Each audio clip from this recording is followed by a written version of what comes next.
দক্ষিণ এশিয়ার ছোট্ট দেশ নেপাল, হিমালয়ের কোলে দাঁড়িয়ে থাকা এই দেশটি আজ যেন এক নতুন ইতিহাসের দোরগোড়ায়।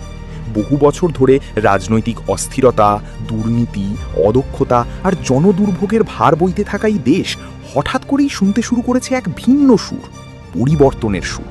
আর এই পরিবর্তনের গল্প কোনো পুরনো রাজনীতিবিদের নয়, কোনো প্রথাগত ক্ষমতাধরের নয়। এই গল্প এক ভিন্ন ধাঁচের মানুষের, এক র্যাপারের, বালেন্দ্র শাহ। কাঠমান্ডুর নারাদেবীর এক সাধারণ পরিবারে জন্ম নেওয়া বালেন্দ্র শাহের জীবন শুরু হয়েছিল খুবই সাধারণভাবে। তার পরিবার ছিল আয়ুর্বেদিক চিকিৎসার সঙ্গে যুক্ত, আর সেই সূত্রে ছোটবেলা থেকেই তিনি শৃঙ্খলা আর মানব সেবার পরিবেশে বড় হয়েছেন। কিন্তু তার ভেতরে ছিল অন্য রকম এক আগুন, প্রচলিত পথে না হেঁটে নিজস্ব পথ তৈরি করার তাগিদ। ইঞ্জিনিয়ারিংয়ে পড়াশোনা করলেও তার আসল পরিচয় গড়ে ওঠে একজন র্যাপার হিসেবে। মাইক্রোফোন হাতে নিয়ে তিনি গেয়েছেন সমাজের অন্যায়, দুর্নীতি, বৈষম্য আর মানুষের কষ্টের কথা। তার গানে ছিল প্রতিবাদ, ছিল প্রশ্ন, ছিল পরিবর্তনের ডাক। সময় যত গড়িয়েছে ততই তিনি উপলব্ধি করেছেন শুধু গান গিয়ে পরিবর্তন আনা সম্ভব নয়, সিস্টেমের ভেতরে ঢুকেই সেনিকে বদলাতে হবে। সেই উপলব্ধি থেকেই শুরু হয় তার রাজনীতিতে প্রবেশ। 2013 সালের দিকে তিনি সক্রিয়ভাবে এই পথে পা বাড়ান। কোনো বড় রাজনৈতিক দলের ছায়া নয়, কোনো শক্তিশালী পৃষ্ঠপোষকতা নয়, তার একমাত্র ভরসা ছিল সাধারণ মানুষ এবং সোশ্যাল মিডিয়া। তার এই সাহসী সিদ্ধান্তের ফল দেখা যায় 2022 সালের স্থানীয় নির্বাচনে, যখন পুরো দেশ জুড়ে বড় বড় রাজনৈতিক দলগুলো নিজেদের শক্তি প্রদর্শনে ব্যস্ত। তখন এক স্বাধীন প্রার্থী হিসেবে বালেন্দ্র শাহ দাঁড়ান কাঠমান্ডুয়ের মেয়র পদে।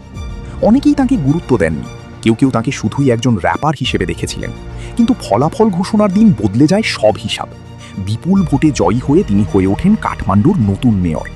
এই জয় শুধু একজন মানুষের ছিল না, এটি ছিল তরুণ প্রজন্মের, এটি ছিল পরিবর্তনের পক্ষে দাঁড়ানো মানুষের জয়। ক্ষমতায় আসার পর থেকেই তিনি একের পর এক সাহসী পদক্ষেপ নিতে শুরু করেন। তিনি স্পষ্ট করে দেন, সরকার কোনো বিশেষ শ্রেণীর জন্য নয়, এটি সবার জন্য। ভিআইপি কালচার কমানোর উদ্যোগ, শহরের অবৈধ নির্মাণের বিরুদ্ধে কঠোর অভিযান, নাগরিক সেবাকে ডিজিটাল প্ল্যাটফর্মে নিয়ে আসা, এসব পদক্ষেপ দ্রুতই তাকে আলাদা করে তোলে। তিনি চালু করেন 24 ঘন্টার অনলাইন হেল্প সিস্টেম, যেখানে সাধারণ মানুষ সরাসরি তাদের সমস্যার কথা জানাতে পারে এবং দ্রুত সমাধান পায়। তার একটি উল্লেখযোগ্য সিদ্ধান্ত ছিল প্রাইভেট হাসপাতালগুলোকে বাধ্য করা, যেন তারা তাদের নির্দিষ্ট সংখ্যক বেড দরিদ্র মানুষের জন্য সংরক্ষণ রাখে। এই পদক্ষেপ সাধারণ মানুষের মধ্যে ব্যাপক প্রশংসা কুড়ায়, কারণ এটি সরাসরি মানবিকতার প্রতিফলন। বালেন্দ্র শাহের রাজনীতির সবচেয়ে বড় শক্তি হল তার স্বচ্ছতা এবং সরাসরি যোগাযোগের ধরন। তিনি খুব কমই প্রচলিত গণমাধ্যমে যান, বরং সোশ্যাল মিডিয়াকেই তিনি তার প্রধান মাধ্যম হিসেবে ব্যবহার করেন। লাইভ ভিডিও, সরাসরি আপডেট এবং খোলামেলা বক্তব্য, এসবের মাধ্যমে তিনি জনগণের সঙ্গে একটি সরাসরি সম্পর্ক গড়ে তুলেছেন। ফলে মানুষ তার মধ্যে এক ধরনের সততা এবং বিশ্বাসযোগ্যতা খুঁজে পায়। তবে এই পথ মোটেও সহজ নয়। তার অনেক সিদ্ধান্ত নিয়েই সমালোচনা হয়েছে। কিছু মানবাধিকার সংগঠন তার কিছু পদক্ষেপকে কঠোর বা বিতর্কিত বলেও উল্লেখ করেছে। অনেকে মনে করেন তার অভিজ্ঞতার অভাব রয়েছে, আবার কেউ কেউ বলেন তার দ্রুত সিদ্ধান্ত নেওয়ার প্রবণতা কখনো কখনো ঝুঁকিপূর্ণ হয়ে ওঠে।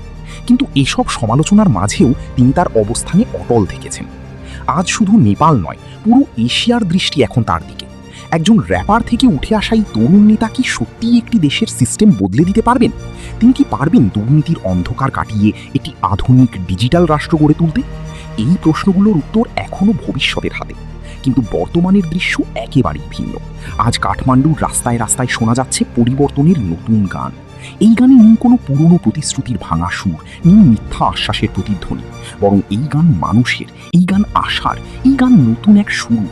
আর সেই গানের কেন্দ্রবিন্দুতে দাঁড়িয়ে আছেন একজন মানুষ, একজন র্যাপার, একজন স্বপ্নদ্রষ্টা, একজন নেতা, বালেন্দ্র শাহ।